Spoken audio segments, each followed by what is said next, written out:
Alright everybody, we have the got the Tillotson 212E. Got everything pretty much mocked up. It's muffler's finished, sorted out the wiring. Still have to wire up everything for the control box, but we have the starter solenoid. We have this one goes to the charging coil, and this one goes to the solenoid for charging.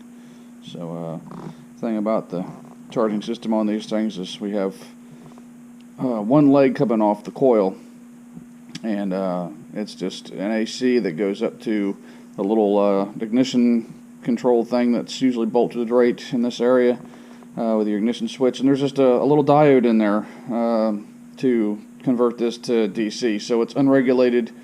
I'm going to figure out later on about adding a voltage regulator in there, so people have the option to run a lithium battery if they want. But anyhow, so today I've just got the battery wired up. I've got the plenum all sorted out. That's all good. I got the linkage figured out. That's going to work out, I believe. I don't see any problems with that.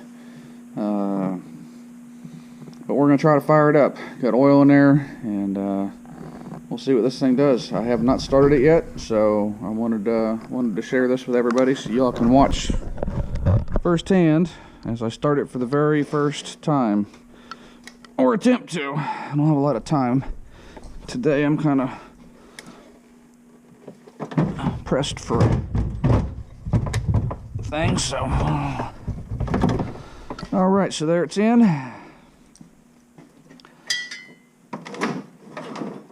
I'm not going to hook the throttle and everything up because I have it all took apart right now from doing the transom. I'd pull the cable out, so there's all that stuff's unhooked. But for a test fire, we don't need it. All right, we have that, and we'll a little test battery.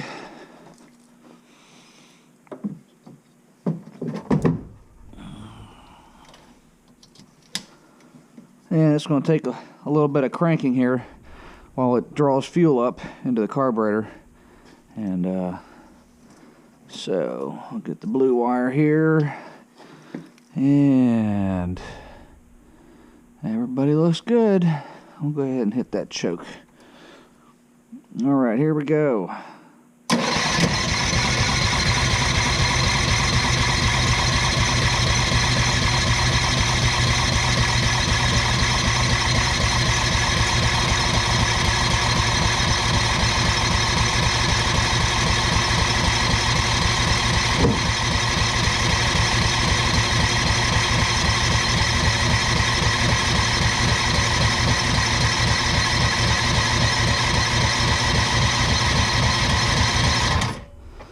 Alright, well, let's see.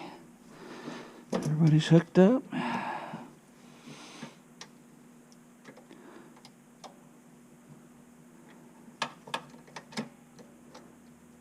Should be more than enough throttle in there. It was cracked open.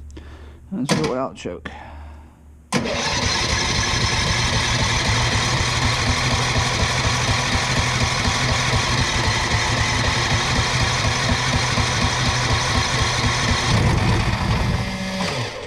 Hey, there's something.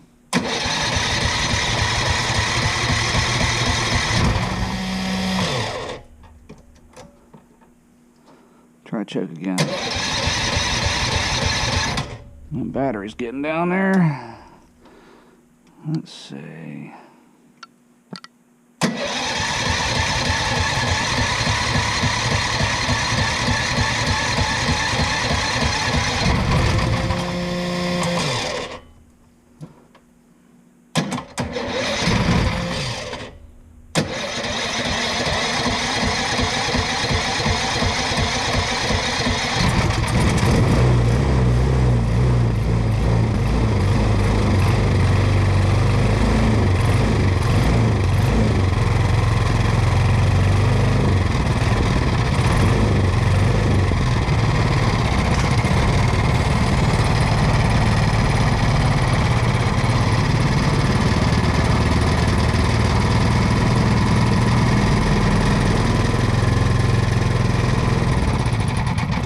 Alright, something sprung a leak down there.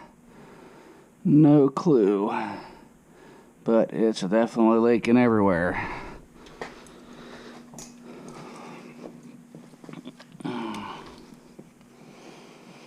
Alright, we'll have to pull it off. Maybe the bowl's loose or something. I don't know. I didn't really go over the carburetor too much. But it does run. At least we got to hear it run.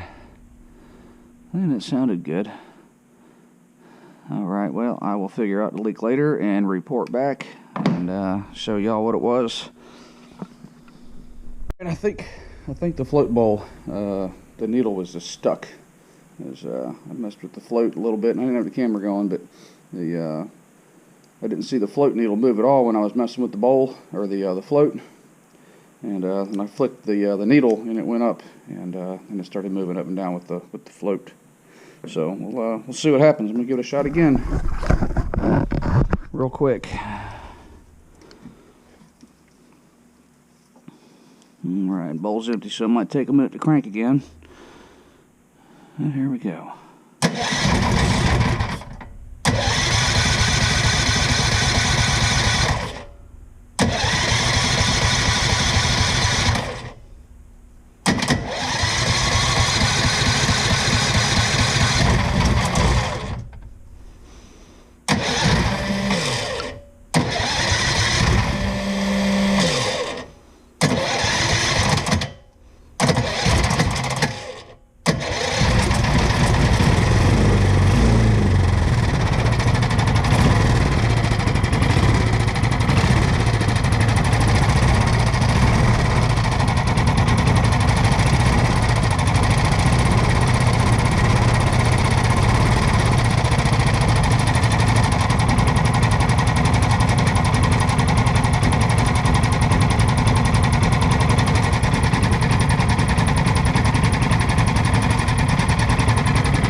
Alright, well, that's promising. No leaks. That seemed to be what the problem was, is the float was stuck. And, cool, well, that's a little milestone there. At least it runs, and we'll go from there. Alright, big teaser today. We'll see y'all next time.